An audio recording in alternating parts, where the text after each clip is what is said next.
Il-2 is very famous airplane. When you look at it, you begin to wonder why. I will try to make my point altogether with an attempt to draw a parallel in between Il-2 Sturmovik and Su-25 Rook. 20 years ago, one of the most famous PC simulators was introduced, named after it. Then, a decade later, the Tamiya released the scale model kits of the Il-2 in 48 and 72nd scale. Why so much interest from outside Russia? Well, stay with me and I'll try to do my best to explain. Il-2 was a single-engine attack plane used by the Soviets in World War II. It was dominating the front, terrorizing German tanks and troops altogether.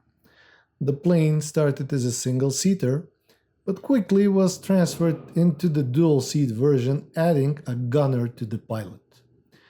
The amazing number of over 36,000 of Il-2s were built, some still flying today. Most of them were destroyed in the war, but not before giving a strong kick to the enemy forces. At the end of the war, only less than 5,000 remained in flying condition. Soviets gave those to Poland, Mongolia, Bulgaria, Czechoslovakia, and Yugoslavia. You already are getting the idea how capable were they after 1945. In this video, I will focus on three things: the engine, the airframe, and the performance. They by themselves are enough to explain the phenomenon of the plane. Its armament and operational history are at the second place in terms of importance. So let's start with the heart of every powered plane, the engine. As with any other World War II aircraft, there were many variations. Here I'll focus on the AM-38F engine, which was the most used when it comes down to Il-2. F stands for forced, with the added power of around 100 horsepower compared to the original AM-38.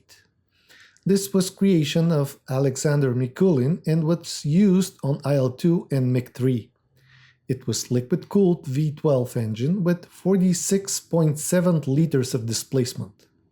The astonishing bore diameter was 160 millimeters and the maximum power was around 1700 horsepower at around 2350 RPM. That was limited from 5 to 10 minutes depending on the source. Considering wartime, it is highly unlikely that pilots paid much attention to that limitation anyhow. Another interesting requirement for the engine was the gasoline.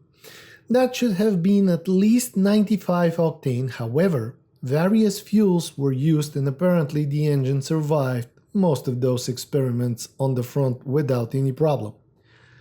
The oil system, as with any piston engine, is the most vital part of the whole. With AM-38F, Il-2 featured pretty substantial quantity of 81 liters in total, spread throughout the oil tanks, oil cooler, the piping, and the crankcase. According to some sources, in flight the oil consumption of the engine was the astonishing 18 liters per hour. A cool feature was added on the later variations of the plane where the fuel could have been mixed with the oil for easy startup procedure during the extremely cold Russian winter.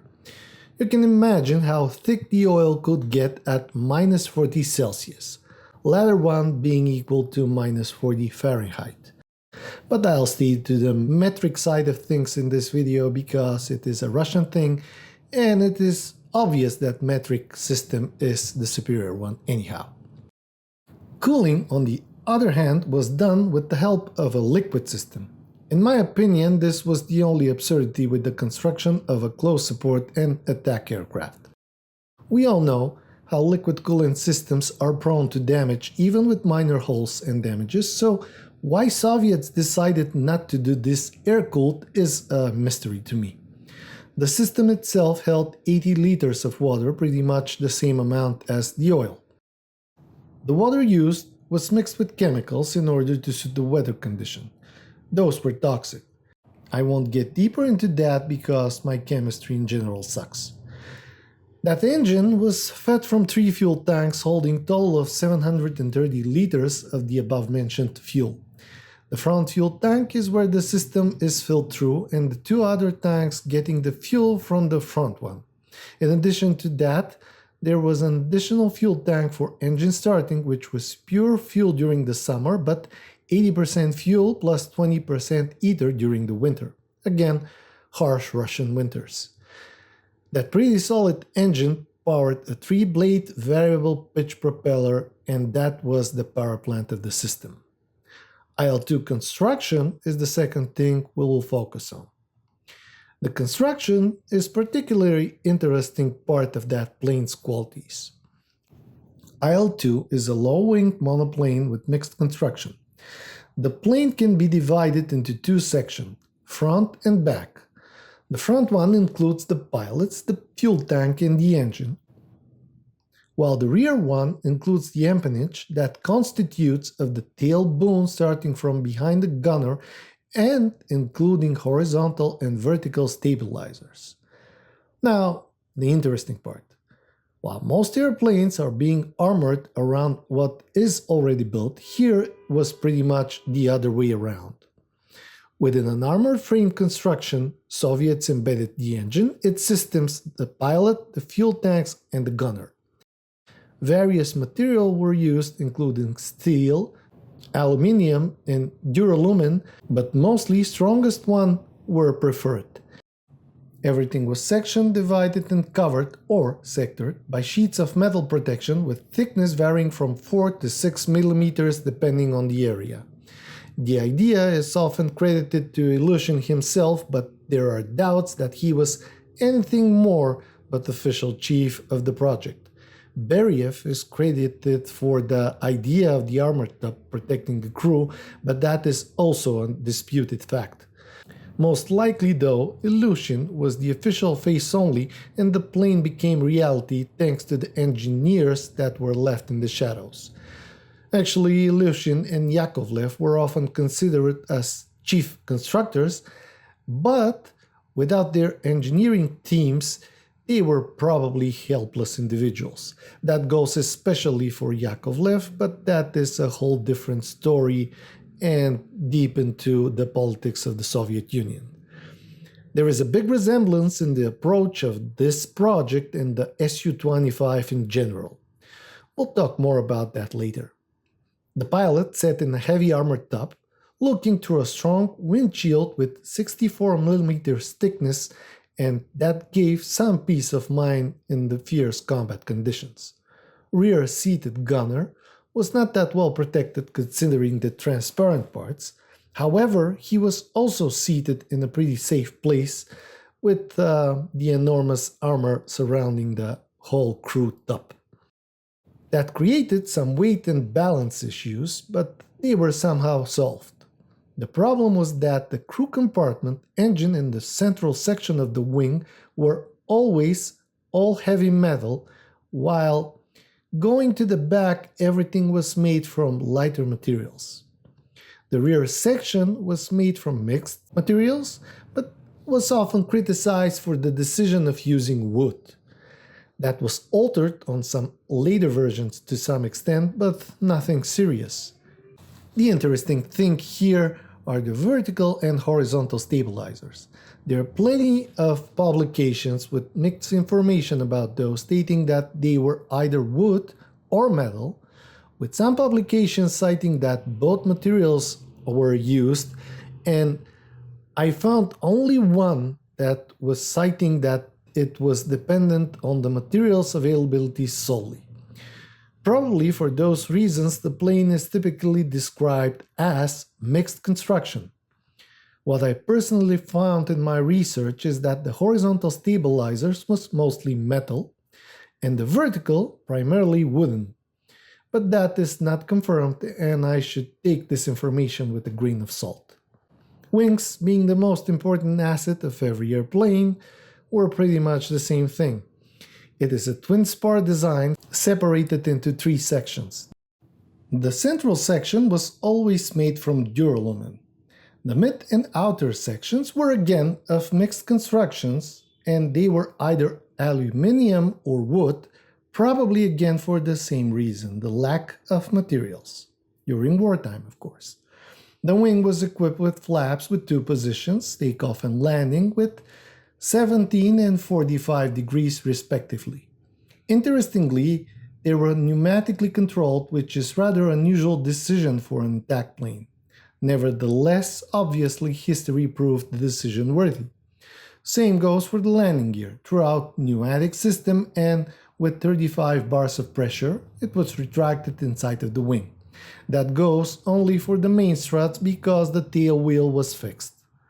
There was an emergency landing gear extension system with 150 bars of pressure kept in 8 liters container preloaded on the ground.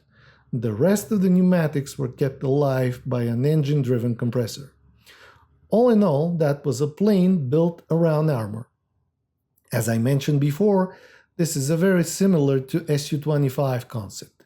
And here comes another resemblance. During World War II, Germans hated the Il-2. No matter how slow and outdated it was, pilots felt secure in it, and it had high survivability rate compared to anything else. Nowadays, same goes for the Su-25. Same concept, same design decisions, pretty much same outcome. Those planes are R5, rugged, ugly, slow, and indestructible. And if you want to get innovation from Soviets then and Russians now, well, you gotta check back with your history teacher's credentials. However, if you want something that was built to last, even though obsolete as a design, then they are your people.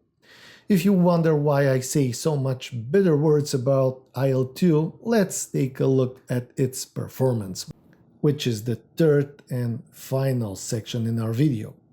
First, have in mind that from the get-go, Il-2 was considered underpowered aircraft with ridiculous performance at a time when aviation science made huge leaps very quickly.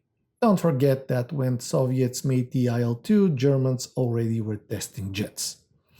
But to each one his own. Initial versions of the Il-2, besides being underpowered, were single-seaters too. That made the idea even more ridiculous for the Soviets because if you cannot pull it off for a single-seater, where would you put and how will you take to the air all that extra weight from the gunner and his own protection? The above-mentioned engine, 38F, solved the problem, again to some extent with the extra 100 horsepower. Performance-wise, Il-2 was a mediocre plane. Another parallel here with the Su-25. It was slow, sluggish, heavy, but sturdy. Empty weight was around 4.5 tons. Takeoff mass with full load was little over 6 tons. With that, maximum speed stated as 400 km per hour plus minus 10 depending on the source.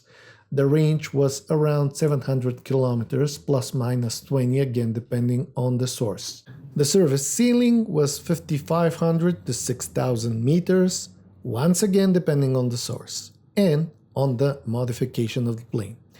5,000 meters the plane was able to reach in the modest time of 15 to 20 minutes. Some sources state 22.5. That specific characteristic is irrelevant though, since the plane worked predominantly near the ground around 200 to 500 meters. Actually, they found it to be most accurate when doing bombing runs at or below 200 meters. Most of the missions were low and sweeping, again a resemblance to the current situation in Ukraine and the Su-25. The Ilyushin flying tank was able to sustain heavy damage and return home, and that was its main advantage. Soviets lacking fighters tried to use it as an interceptor at some point, which was ridiculous and short-lived idea. But again, avoiding total annihilation was credited to its armor and superb survivability.